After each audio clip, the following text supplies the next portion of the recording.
Well, good afternoon and welcome to the Kansas City Public Library. I'm Henry Fortunato, Director of Public Affairs. Okay, so I'm under the impression that this is an inaugural meeting of the Robert Rebein chapter of Fans and Friends. How many people know or knew or otherwise had some association with Robert at one point in his life?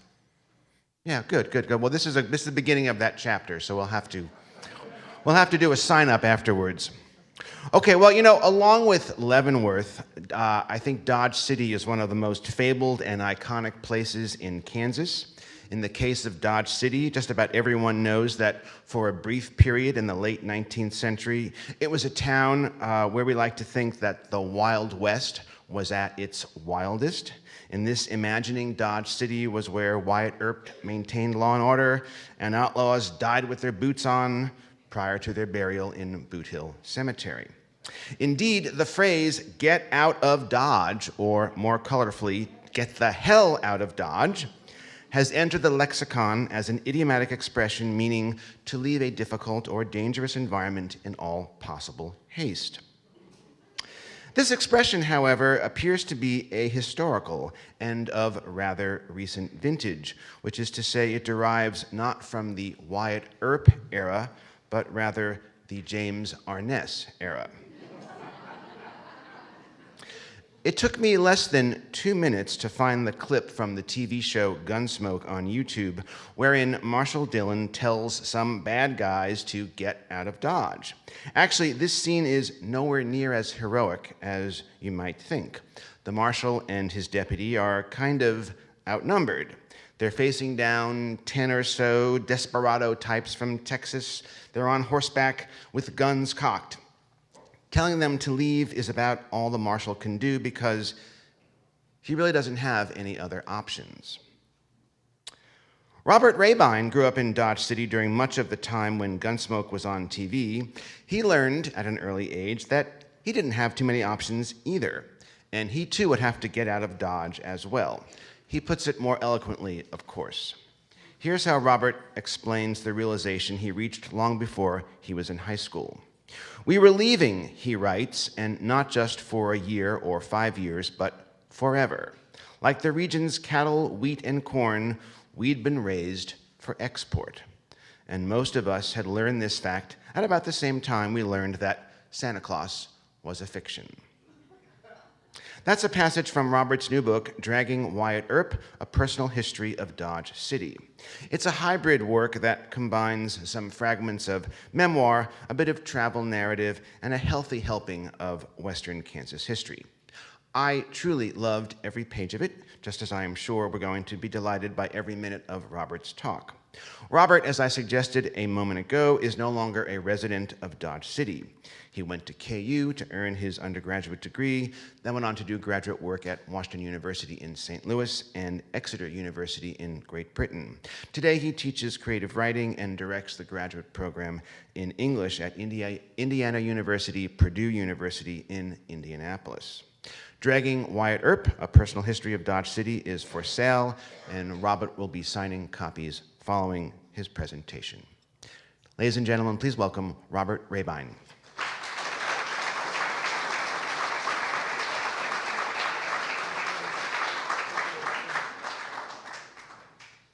Thank you for that introduction, and thank you for coming to my presentation today. This is a wonderful crowd, a wonderful place. This is a beautiful building, and it's a wonderful pleasure for me to be here today. I'm going to talk a little bit to you today, briefly, about myself, my history in Dodge City, the history of my family. I'll then talk a little bit about the book, how it came to be, how I came to write it, and I'll be sharing with you and sampling for you bits and pieces from different parts of the book as we go through. When I'm finished, I'll be happy to answer, take a few questions, and then as I said, as Henry said, we'll be selling books out here. My son, this is not the hard sale, but my son, I have put him to work. He gets 75 cents a copy, so He's got his eye on some electronics, you might want to keep that in mind. I was born and raised in Dodge City, Kansas, born in 1964. So one of you asked me about St. Anthony's Hospital. That's not only where my father was born, but where I was born as well. If you haven't been back to Dodge City for a while, it is now a Safeway store. And actually, it's not even a Safeway anymore. It's become like Henry's Food Market or something like that.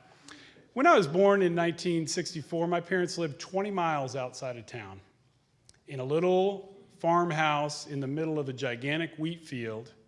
And my Uncle Harold had the house before my parents had it, and he had built an addition on it. It started out as a 3-room shack in the middle of a wheat field, no electricity, no indoor plumbing.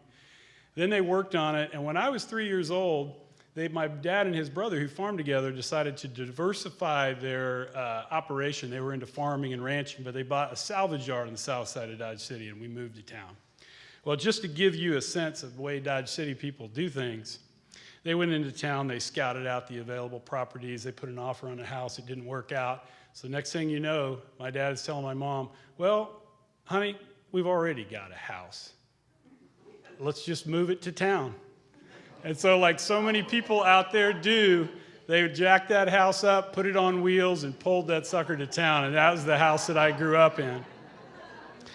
There's a chapter in the book on that called House on Wheels that deals with the history of that house. Well, then during the time I was growing up in Dodge City, I lived in town. My dad owned B&B Auto Parts. It was a place that I spent a lot of time as a little kid. There's a chapter in the book, I'll read you a brief excerpt from it. A chapter in the book called In the Land of Crashed Cars and Junkyard Dogs. And it's all about what it was like to spend time in the sand hills south of Dodge City at B&B Auto Parts. Then, when I got to be about my son's age, when I was 12 or 13 years old, my dad sold the salvage yard and went back into farming and ranching in a very big way. Center pivot irrigation, 10 motors running 24/7, the whole 9 yards.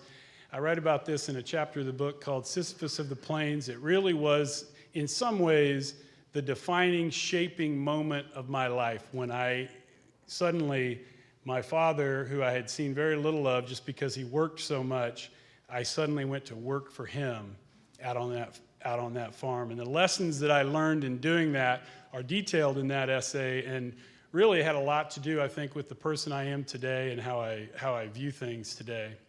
And I'll read a little bit from that piece as well. Well, when I got to be a teenager, what was there to do in Dodge City but to drag Wyatt Earp?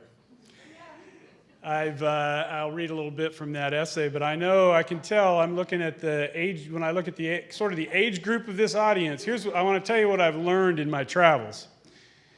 My generation, we were pretty bad, but we were nowhere near as bad as the generation that came before us and the generation before that.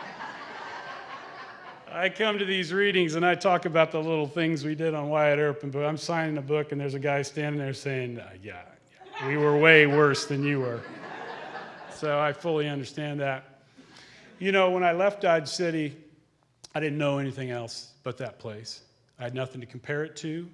I was an insider of the place. I knew a lot about the place, but I didn't know what Dodge City was from the outside. And it took really moving away from there and living in other places. As Henry mentioned, I moved first to Lawrence, Kansas, and then I studied abroad in England. I taught in North Africa, lived in St. Louis, lived in New York.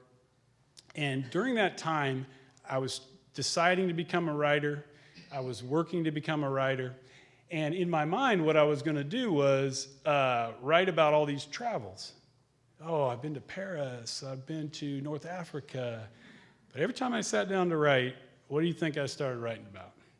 Dodge City and Kansas and what it meant to grow up there. And I think the reason for that is that by visiting other places and experiencing other places, I really came to understand what Dodge City really was, how unique it was, how different it was, how demanding it was, how beautiful it was, and how, as I said before, it kind of shaped me as a person. And so when I started to work on this book, one of the things that I started to do was take this subject matter of Dodge City and Kansas and ask myself, how can I understand this place? How can I try to help other people understand this place? And in working through the material, what I found was not one approach, but multiple approaches. So one of my approaches that I use in this book is memoir. I write about my childhood. I write about growing up there, and I try to do it in such a way that maybe the reader can remember a little bit of their childhood too as I go through. Not to say that all of you scurried around a salvage yard with the junkyard dogs biting at your heels the whole time. But so many of the experiences that we have out west are universal.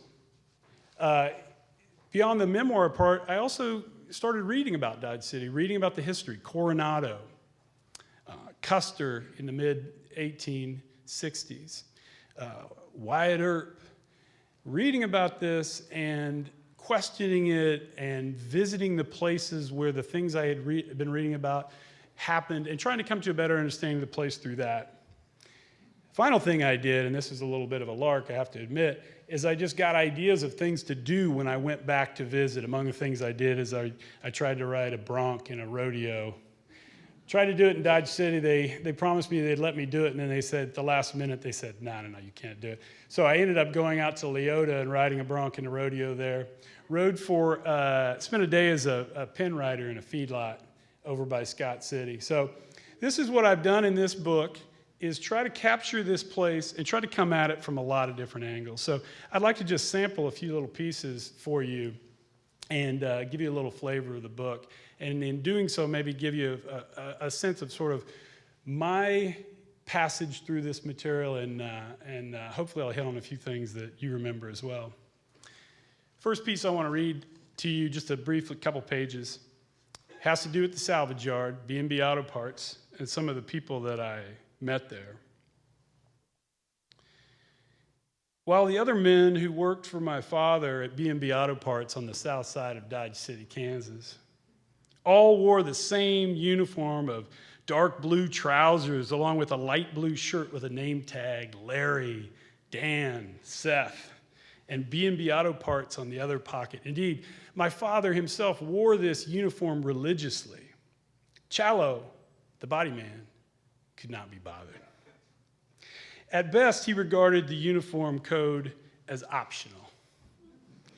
If he wore the pants, it would be with an old Oakland Raiders football jersey or a black Harley-Davidson t-shirt.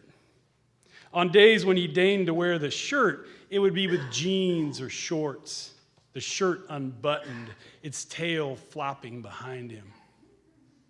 Challo was a dark man with nearly black eyes and long black hair he covered with a bandana or a polka dot beanie of the kind favored by welders.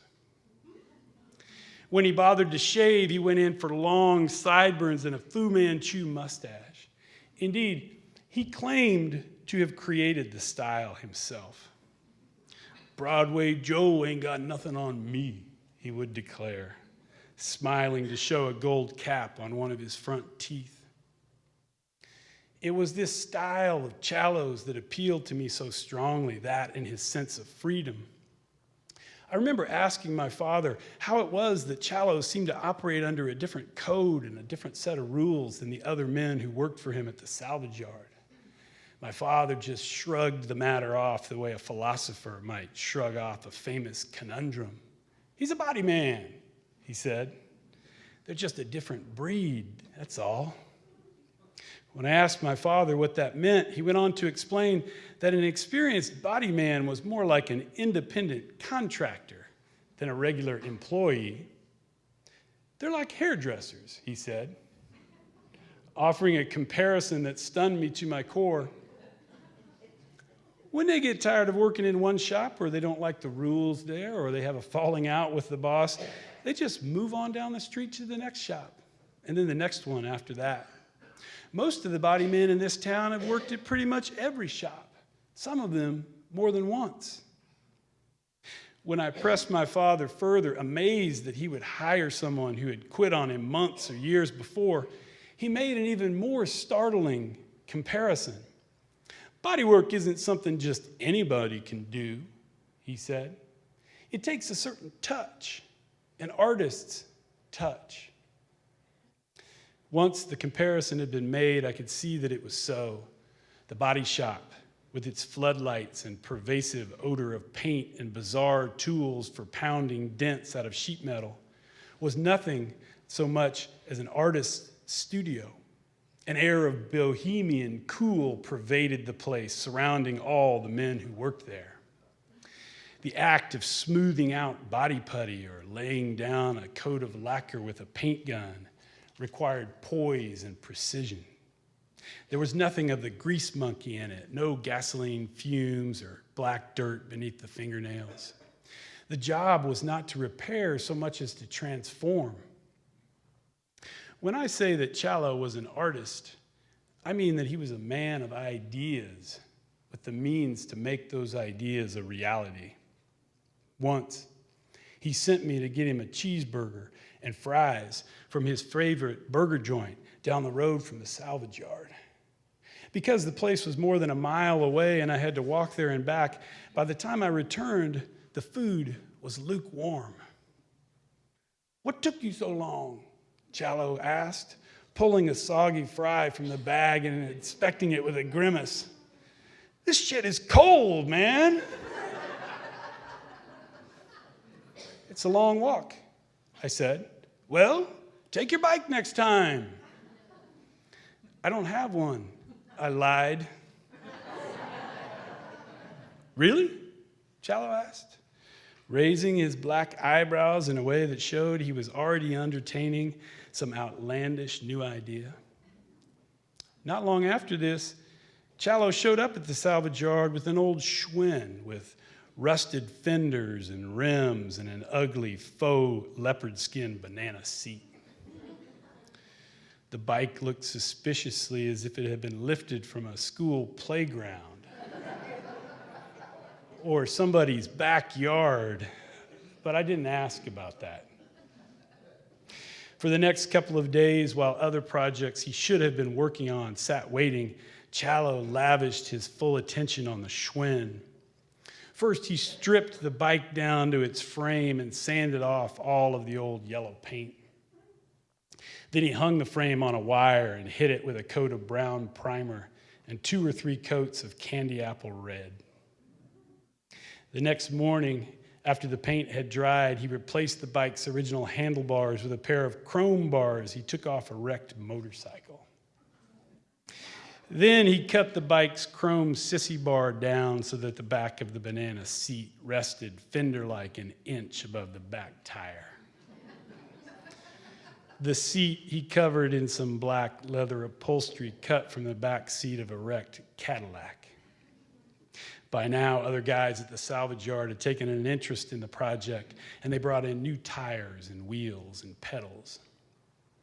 Finished, the red Schwinn gleamed in the sun like some extravagantly restored vehicle in a classic car show. "Well, what do you think?" Challo asked. "It's great," I said, fumbling for a way to express my gratitude.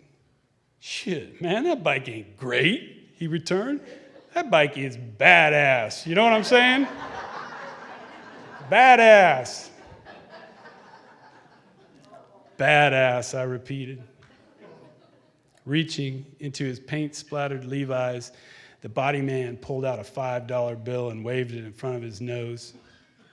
"Cheeseburger with extra onions and mustard, man. And this time, that shit better not be cold."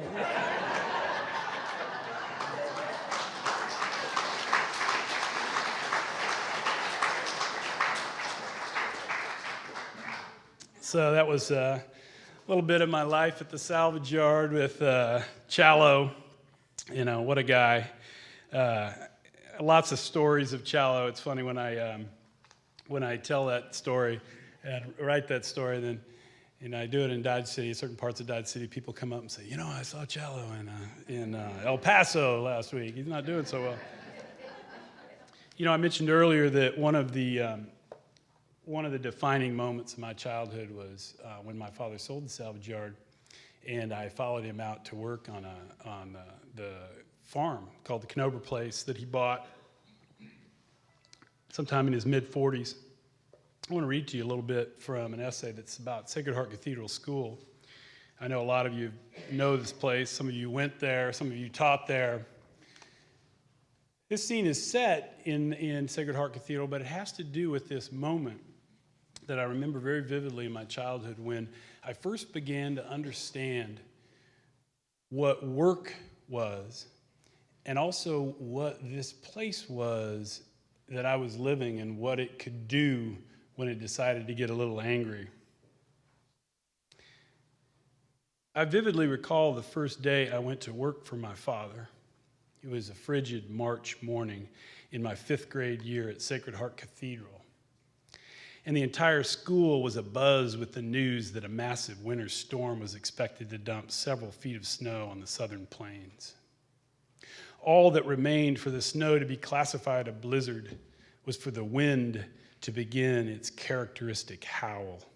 And that began a little after 10 o'clock that morning. At 12:30, I returned from the school cafeteria to find my father standing outside the door of my classroom in his coveralls and galoshes. His black hair was flecked with snow, and the corners of his brown eyes were shot with blood. I remember wondering how it was he had managed to find my classroom. And I was embarrassed to see the mess the snow from his galoshes was making on the carpeted hallway. "Dad, what are you doing here?" I asked. "Get your coat," he said. "But what about school?" I asked. "Does Mom know you're here?" "Get it and come on," he repeated, starting back down that long, narrow hallway. I was still standing there, immobilized by shock, when my teacher, a stern nun named Sister Urban, came up from the cafeteria. "My dad was just here," I reported breathlessly. "He said to get my coat and go with him." "Well," Sister Urban said, "what are you waiting for? Get your coat." This came as an even greater surprise than the snow or my father's sudden apparition in that place he had never been known to appear before. It was as if the entire adult world had conspired to astound me. Even so, I ran to get my coat. "The cattle are out," my father informed me as I climbed into the cab of his pickup. "You better put on some of those clothes." On the floorboard of the truck was a pile of overcoats and galoshes that he'd raided from the hall closet of our house in town. I remember thinking, he knows where Mom keeps the clothes? The thought that my father had chosen me to help him in this time of crisis vibrated somewhere deep within me.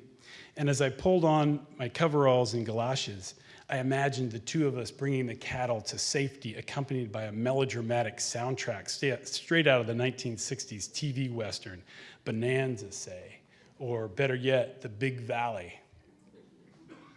But first, I must be taught to drive. This my father accomplished right there in the snow-filled parking lot as my classmates and Sister Urban looked down from the second-story windows of our mission-style school. The pickup was an old International with a 3-speed stick. "Ease your foot off the clutch and feed her a little gas," he said. "If you need to stop, just throw her in neutral. It's not hard." "What about other cars?" I asked. "There aren't any other cars where we're going," he answered ominously. I was nervous, anxious to do a good job, perhaps to win the old man's praise. But the truth was, he barely paid attention. When I stalled the truck at a stop sign, as happened several times, or took a corner a little too wide, all he said was, "You're all right," or "Just keep on doing what you're doing." Otherwise, he continued to gaze out the window at the accumulating snow. The cattle were spread out across 2 counties, and getting them back to where they belonged was an arduous task involving much in the way of human and animal suffering. My part was to guide a truck loaded with alfalfa between snow-filled ditches, hence the impromptu driving lesson, while my father and several of my brothers and cousins prodded the exhausted cattle from behind. It was terrible, grinding work. A hired cowboy who helped out that day got frostbitten across the tips of his fingers. For years afterward, whenever I ran into this ghostly, rail-thin man, he would wave the fingers in my face and say in his nicotine voice, "There's the little shit who sat on the heater in the feed truck while the rest of us froze our asses off."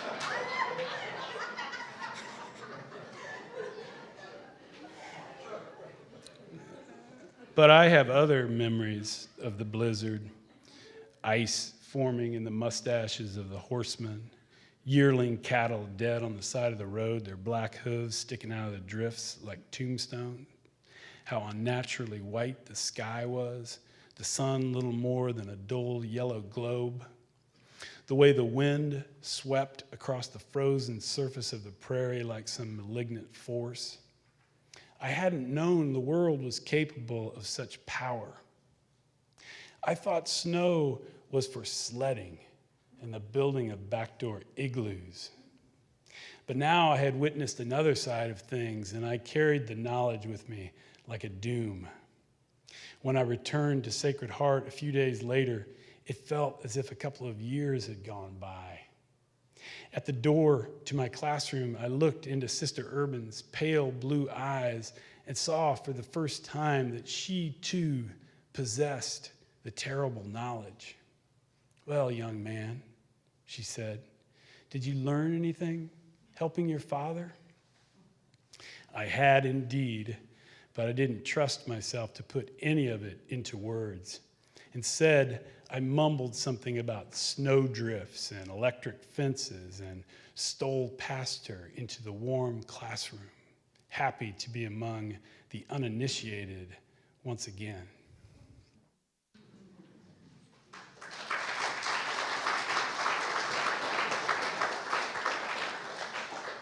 So that's a little bit from the piece. Actually, that's from the piece Sisyphus of the Plains, although it includes, as I said, Sacred Heart, a place that was, just crucially important to my upbringing in Dodge City as well. So, I said that one of the seminal moments of my life was going to work for my dad, and I did. I worked for him from the age of about 12 until the age of 17. When I was hired away from the farm by a Gunsmoke truck stop in South Dodge City, when I discovered that I knew how to do things like change tires and drive backup trailers, and they offered to pay me $5 an hour, and I went to my dad and I said, "What do you think?" And he said, "I'd take the money and run, son." So I worked there during a lot of my teen years. As I said, the other thing I did during a lot of my teen years was drag Wyatt Earp. So I'd like to read to you a couple of brief passages from that chapter. It's the first chapter, really, that I wrote when I was working on the book, aside from the prologue. And it's the one that, in some ways, is the most universal, in the sense that it's talking not just about my experience, but that the experience of so many other people who grew up in Dodge City at various times. For teenagers suffering the boredom of the cowboy capital circa 1980, the only thing to do at night, so we all said, was to drag Wyatt Earp. By this, we did not mean, as the image would suggest, that we would pull the 19th century lawman through the street by his boot heels, but only that we would cruise up and down Wyatt Earp Boulevard in our beat-up Chevrolets and hand-me-down Buicks, searching for that elusive bit of excitement that always seemed to exist just outside of our reach. Wyatt Earp, to us, was not a person, but a place. A mile-long ribbon of asphalt that stretched from Boot Hill on the east to the Dodge House on the west, containing in that brief space all of our teeming and awkward adolescence, our collective longings and flirtations, and our often ridiculous mistakes, few of which we had to pay for in any meaningful way. Dragging Wyatt Earp was a ritual and a clearly demarcated rite of passage, one that began at 14 or 15, the years when most of us were issued our first driver's licenses, and that ended 2 or 3 years later when the pool halls and beer joints and lakeside keg parties began to absorb us. Had we been city kids, we'd have been hanging out at the mall or the Cineplex. But we weren't city kids, and Dodge was a suburb of nowhere. Hundreds of mostly tedious miles from Dallas, Denver, or Kansas City. And there was much that we would never do or see before the age of 19 or 20. But we could drink and drive, both at early ages and in plain sight of the police. A kind of unwritten law had been established long ago. Dragging Wyatt Earp was about killing time. It was about hanging out and hooking up, growing up and throwing up. Indeed, in the teen vernacular of Dodge City circa 1980, to Earp was to vomit. Usually by hanging one's head out of the side of a moving car. It was about chasing dreams and bursting at the seams and endlessly rehearsing for that preordained day when we too would get the hell out of Dodge, never to return. That world, looking back, I don't see a series of clearly demarcated nights, but rather a blur, a collage. I see the pimpled faces of my friends, our bad haircuts and unfashionable clothes. I hear the overamped music, Led Zeppelin, AC/DC, Kool and the Gang, Bob Seger. I smell the burned oil and rubber and gasoline, recall the sickly sweet taste of Copenhagen and Skoal, Jack Daniels sipped from a wax cup, the sloppy kisses copped in cramped back seats, and the feel of tight jeans and no hat even in the winter, and the stiff arms of my new leather jacket. I remember the roadside signs, McDonald's, Sonic, Pizza Hut, but also El Charro, Kirby's, Western Store, OK Tire, Muddy Waters, El Matador. I remember the cars, especially the newer, faster ones with their space-age names, RX-7, 280ZX, and the lovingly restored older models, 57 Chevy, 64 Mustang, 69 GTO. My own pride and joy was a dark green 1970 Firebird Formula 400. A huge hulking beast with a chrome-studded engine, fat tires with raised white letters, and a 6-speaker stereo system that cost more than the car itself. Most of all, though, I remember the talk, the ceaseless posturing and bragging and trying on of ideas, the feeble put-downs and bad jokes and misty-eyed confessions, the sputtering declarations of love. As with teenagers everywhere, we existed in a bizarre, fog-bound realm in which the present was at once insufferable and all-important. The past did not exist at all, and when the subject of the future flared up, as it did periodically, we were quick to smother it in a series of outlandish predictions. We would win Daytona, take Hollywood by storm, run for the United States Senate, earn our first million by the age of 30. No plans for how we would accomplish these things were ever asked for, and none were given. Unlike our peers in the cities and the suburbs, we didn't sweat the details. We just believed. What is it about growing up in a small town in the West that breeds such bravado, such innocence and blind faith? Was it our isolation, the vaunted self-reliance of the region, the fact that our parents and teachers praised us inordinately, or that acceptance in any of the state's colleges was a done deal? Maybe.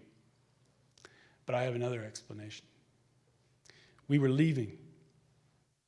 And not just for a year or 5 years, but forever. Like the region's wheat, cattle, and corn, we've been raised for export. And most of us had learned this fact at about the same time we learned that Santa Claus was a fiction. Coming into this knowledge was both terrifying and liberating. It was like looking over the edge of a great abyss, or knowing in advance the date of your own death. It steeled us and set us apart. And yet, for all that, there was no need for alarm or haste or even preparation. As far as we were concerned, the day of our departure would come of its own accord, just as morning would come after a long night of dragging Wyatt Earp.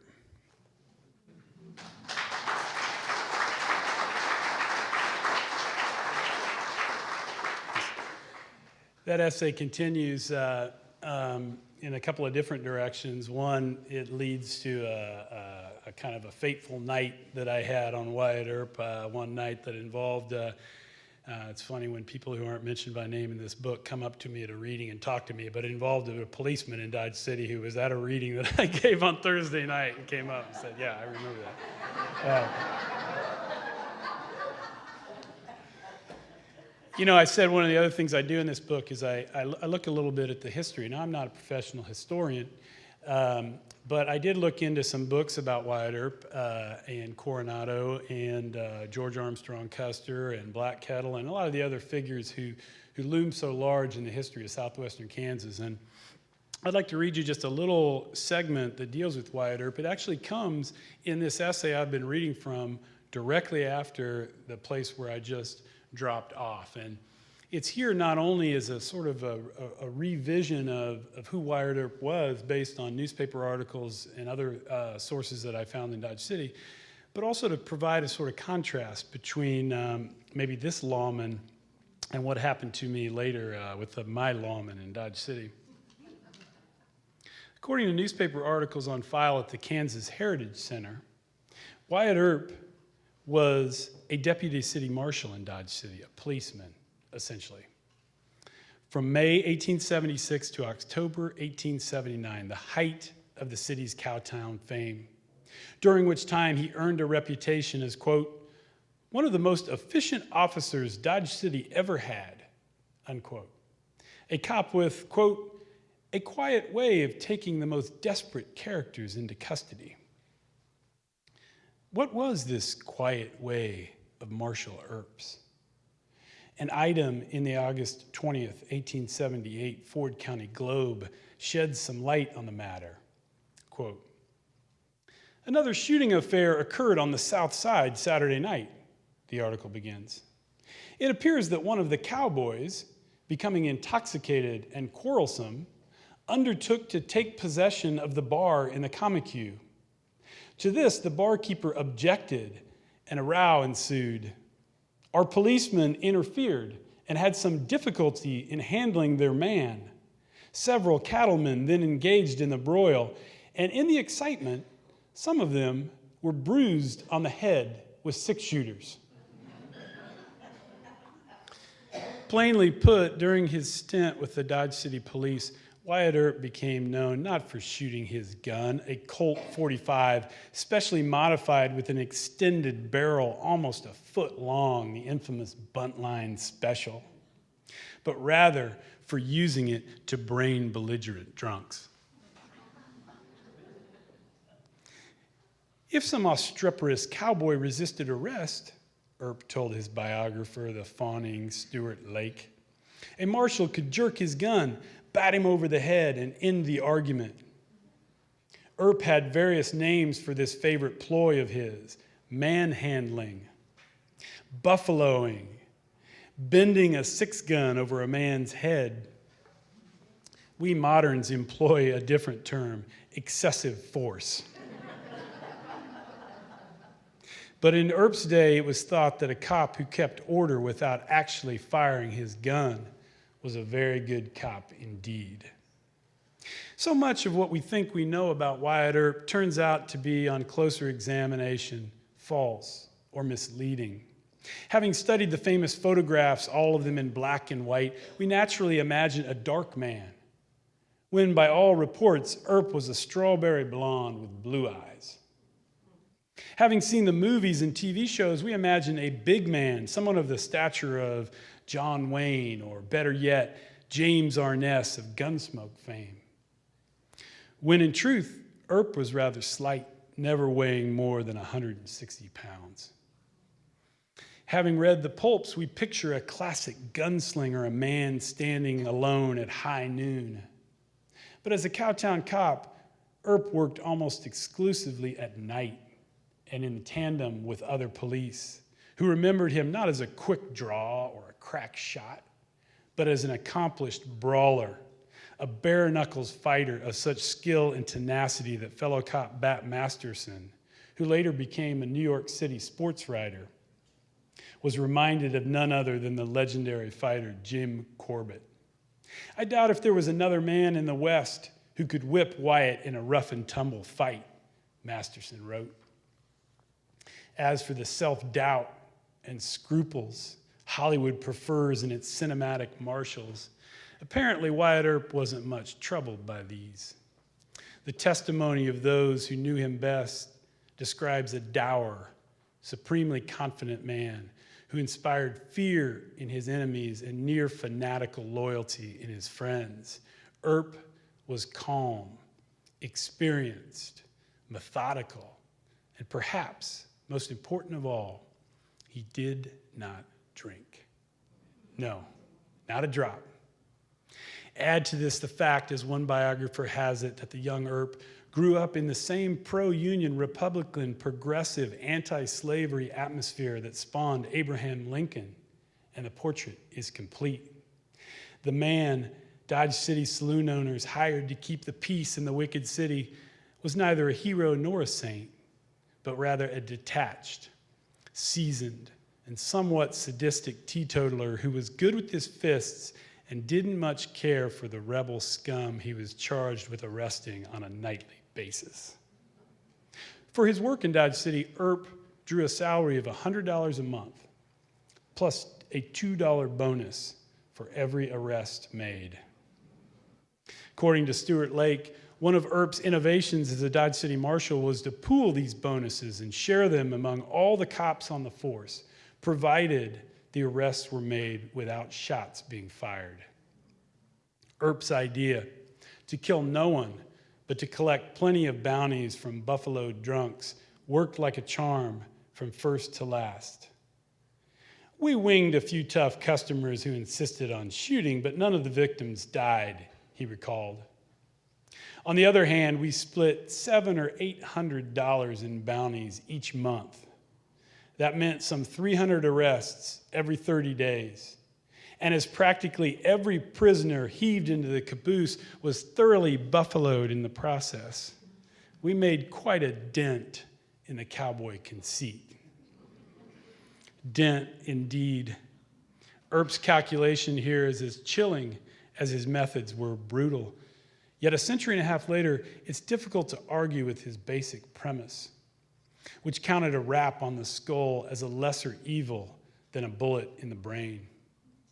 Admired by those whose pockets he helped fill, hated by those whose skulls he bruised, Wyatt Earp was the greatest bouncer the West ever knew.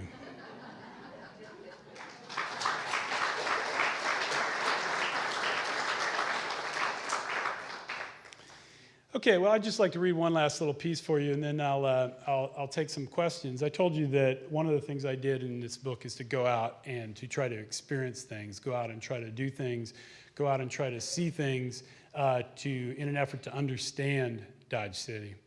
One of the things I did was to spend a day as a pen writer in a feedlot near Scott City, Kansas. I was lucky enough to get to do this because my brother, Dave Rebein, is married into the Schartz family, all these Southwest Kansas Germans are connected together in some way or another. And his brother-in-law, Bill Hammerstein, manages this feedlot, and so he gave me permission to come out and read it, come out and ride pins in it for a day. Of course, Bill, being Bill, he was saying things to me like, now, Rob, you come out here, you got to work just like everybody else. I don't want you like taking little writing breaks and stuff. Kind of throwing down the challenge, and I said, Bill, I'll be there, I'll do it. So this section sort of begins just the very, very beginning of that first very long day that I spent riding pins in the feedlot. And it'll tell you a little bit about the landscape, the place, and also kind of some of the changes that have taken place in recent years. By the time I rolled through Scott City, 8 miles east of the feedlot, the pickup's digital clock read 6:32 a.m., and I was already late. The world was still dark gray outside, and from what I could see, the land in all directions was flat as a tabletop.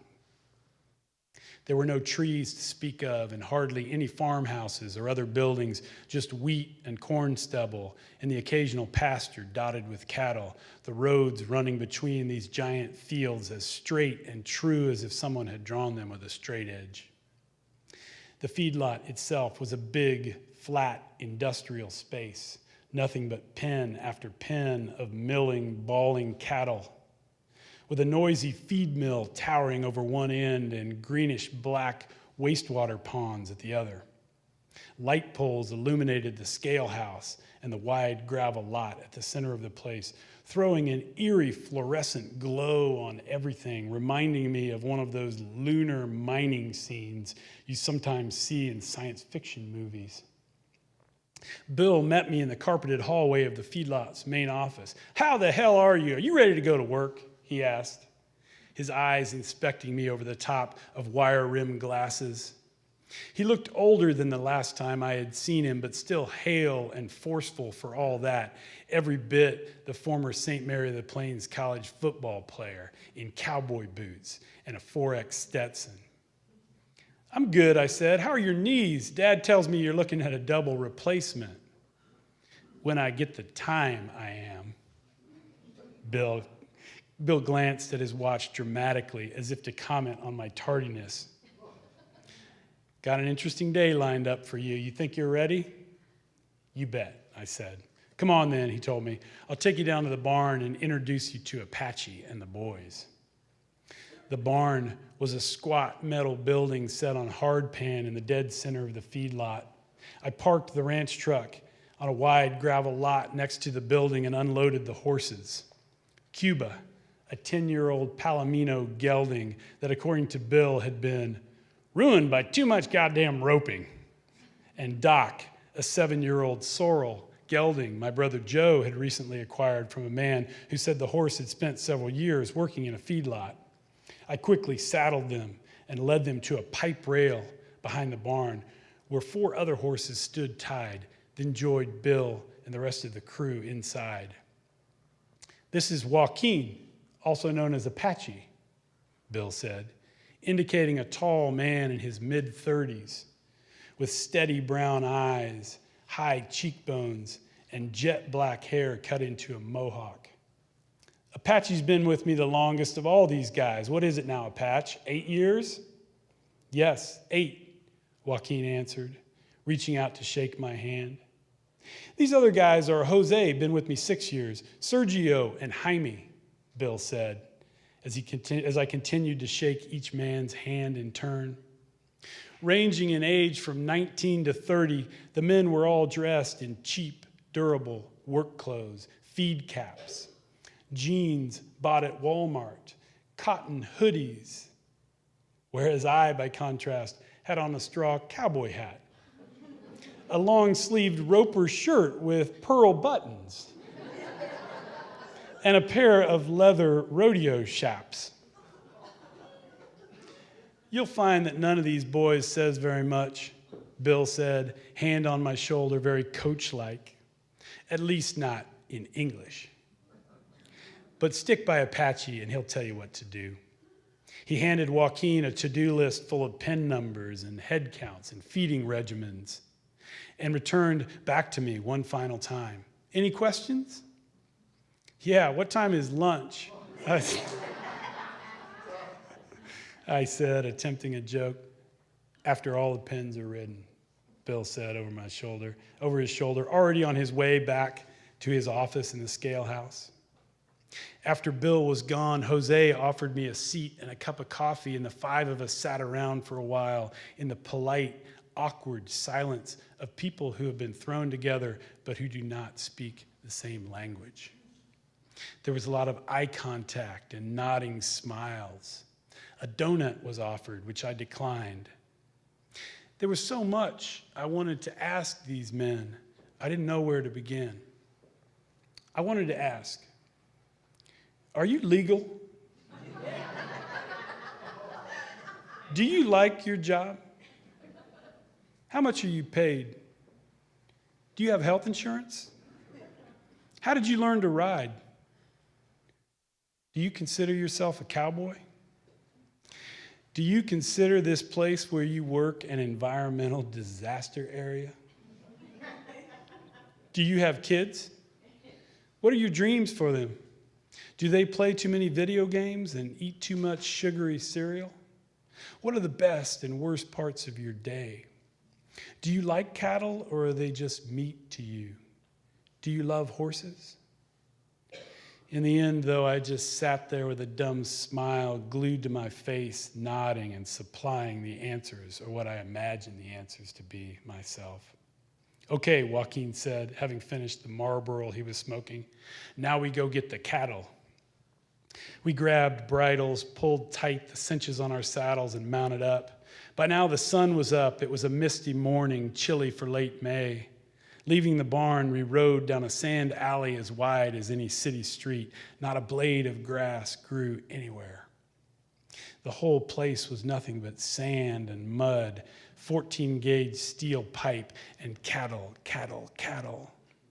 Black cattle, brown cattle, yellow cattle, white cattle, big and not so big, heifers and steers, thousands upon thousands of them, all standing around in the sand and the mud, waiting for breakfast, which even then was being delivered by trucks making runs from the feed mill to the concrete feed bunks lining the pens. Sergio and Jaime rode ahead to open a series of gates, which Jose and Joaquin and I chained together to form a single L-shaped alley leading from the far end of the feedlot back to the processing barn. Cuba, a bundle of energy as always, tossed his head and danced excitedly down the middle of the alley, calling into question my ability to control him.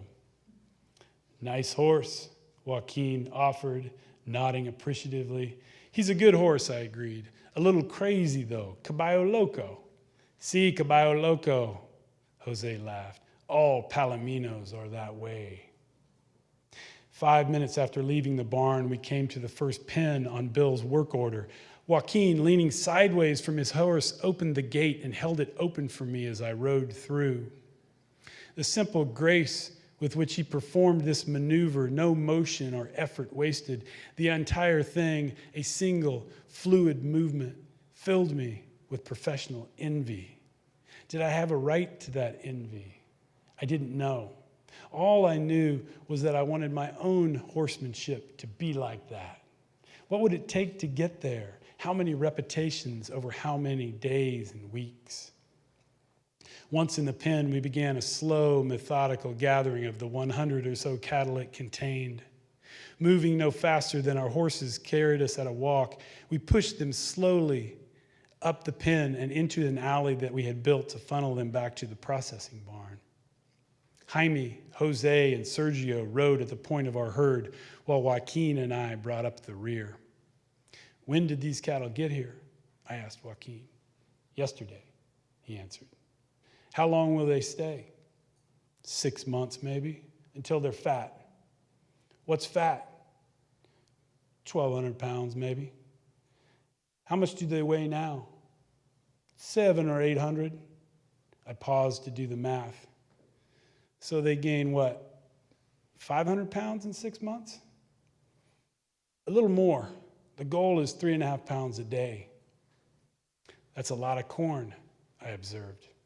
Yes, Joaquin agreed, smiling for the first time.